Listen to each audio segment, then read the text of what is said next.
Hello again.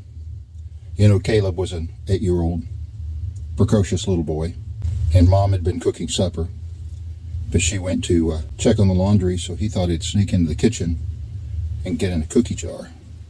He kind of got lost and forgetful in what he was doing, and after about 5 cookies, his mom walks in and caught him, and he knew he was busted because he's not supposed to be eating cookies right before supper. And he was, "I'm sorry, Mom, I'm sorry. And she took him by the hands and sat down and said, "I know you're sorry, honey, and I forgive you for eating cookies before supper." And then she pulled out Caleb's father's belt and whipped his butt, but good, because he wasn't going to get away with saying, I'm sorry, and then walk away snickering because he got away with it.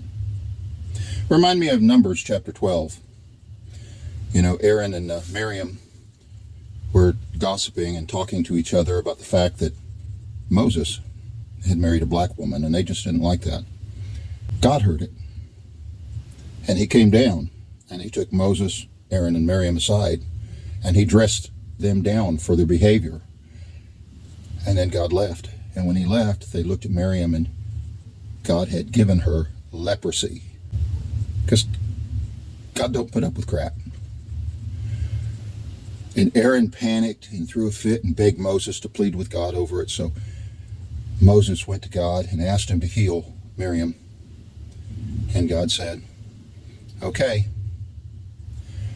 But the amount of time people who are believed to have leprosy are supposed to be outside the camp, away from everybody, so they don't give it to anybody. They've got to spend a certain amount of time by themselves outside the camp. And he healed Miriam, but she was still required to spend that amount of time, as if she still had leprosy, outside the camp. You see, repentance is less of an event and more of a process. And it's real easy, you know. You get out of bed with that slutty girl you know, get down on your knees next to the bed and tell God you're sorry for what you did.